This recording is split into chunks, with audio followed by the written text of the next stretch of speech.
The room went silent. A veteran stood up at Travis Kelce's press conference and hit him with a question no one saw coming. His words weren't just bold. They were a direct challenge. "You're called a hero.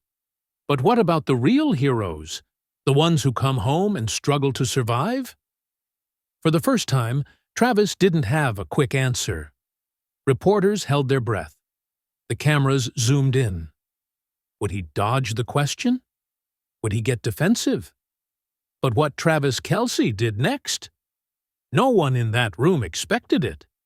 And by the end of this video, you won't either. The hum of reporters typing on laptops, the distant clicking of camera shutters, the occasional cough, everything seemed to fade the moment the veteran's voice cut through the room. It wasn't just the words, it was the weight behind them. Travis Kelce, who had spent years facing down the most ruthless defenses in the NFL, suddenly found himself in unfamiliar territory. This wasn't about football stats or his next contract. This was real. This was personal. He shifted slightly in his chair, feeling the tension thicken around him. The veteran stood tall, his posture rigid, his weathered face unreadable. But his voice held something deeper than challenge. It held expectation. Travis exhaled, gripping the microphone. "That's a fair question," he finally said, his usual easy confidence replaced with something more serious. He wasn't going to dodge this. He couldn't. For a brief second, he thought back to moments he had taken for granted, celebrating wins, riding on championship parades, going home to a comfortable life. And then he thought about those who had come home from war, only to fight a different kind of battle. One without cheering crowds or million-dollar contracts. His fingers tapped lightly on the table, a subtle tell that he was deep in thought. "And I don't think words are enough to answer it." The room, once buzzing with routine questions, had fallen completely silent. Everyone was waiting to hear what he would say next. The air felt heavy, charged with something unspoken. The usual press conference chatter, reporters whispering, the quiet hum of recording devices, the occasional clatter of a laptop keyboard, had faded into absolute silence. Every eye in the room was locked on Travis Kelce. He could feel it, the weight of expectation pressing against him.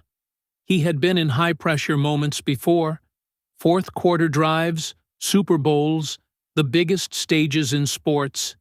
But this was different. He tapped his fingers lightly on the microphone, buying himself a moment. But he already knew he couldn't dodge this. The veteran's question wasn't just a challenge, it was a mirror. And for the first time, Travis had to ask himself a question he wasn't sure he liked the answer to. He swallowed, leaning forward. "That's a fair question." His voice was steady, but there was something deeper in it. Something raw. A few reporters shifted in their seats. Some expected a rehearsed response, a polished PR answer. But Travis wasn't going to give them that. "I won't sit here and pretend that throwing money at the problem is enough," he continued, his voice firm.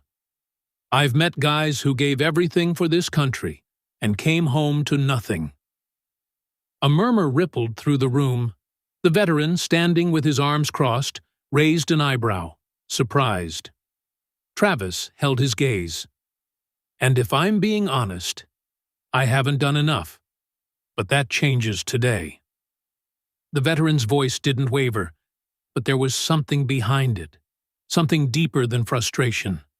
A quiet exhaustion, the kind that settled in after years of being unheard.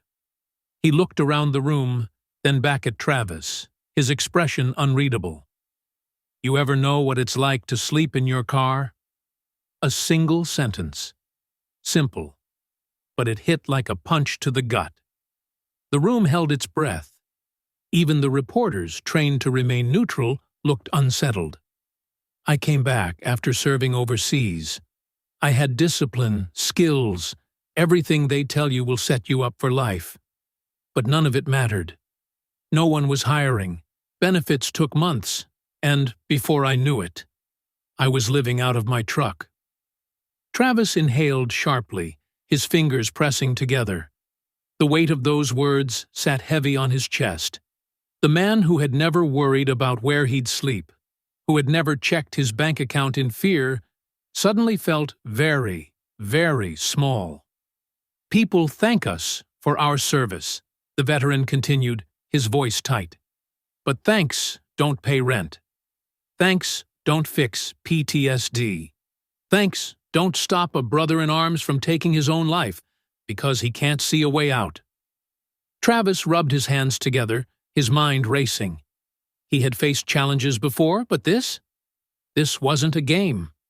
And maybe, just maybe, this was his moment to do something bigger than football. The room was still tense, the air thick with unspoken emotions. Travis sat motionless for a second, his fingers interlocked, his mind racing. He could feel the weight of the veteran's words pressing on his chest, heavier than any tackle he had ever taken.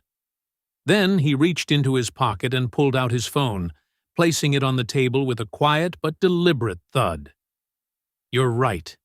His voice was steady, firm. "Words aren't enough. So let's do something about it." A few murmurs rippled through the crowd. Cameras zoomed in. The veteran's eyes narrowed slightly, as if trying to figure out if this was just another PR move, another millionaire athlete saying the right things but doing nothing. "What do you mean?" the veteran asked, crossing his arms. Travis exhaled, locking eyes with him. "I have the platform, the resources, and the connections. But you," he pointed at the veteran, "you know what's actually needed. You've lived it. So let's build something real. Not just a donation, not just a check, but a program that actually helps veterans transition back. Jobs, healthcare, housing, whatever it takes." The room erupted. Reporters scrambled to type. Cameras flashed like wildfire. This wasn't just an athlete speaking. This was action. The veteran studied Travis's face, searching for insincerity. He found none. Slowly, he nodded. "All right, let's talk." And in that moment, something bigger than football had begun. The press conference ended, but the conversation had just begun. Within minutes, clips of Travis Kelce's response flooded social media. The veteran's challenge, the tension in the room, and Kelce's bold promise. It was all there, spreading like wildfire. But this wasn't just another viral moment. The headlines didn't focus on touchdowns or game stats. They read, "Travis Kelce takes a stand for veterans, puts action over words." Fans reacted instantly. This is what leadership looks like. Respect to Kelce for stepping up when it mattered. Some doubted it would go beyond words, but within days, the real work had already started. Calls were made. Meetings were scheduled. NFL players, business leaders, and veteran organizations reached out, asking how they could help. What began as an unexpected confrontation had turned into something far bigger. An actual movement. Months later, at the official launch of Kelce's new veteran support program, the same veteran from that press conference stood beside him. Reporters asked if he ever expected things to unfold this way. He chuckled, shaking his head. "I thought I was calling him out. Turns out I was calling him up." And he answered.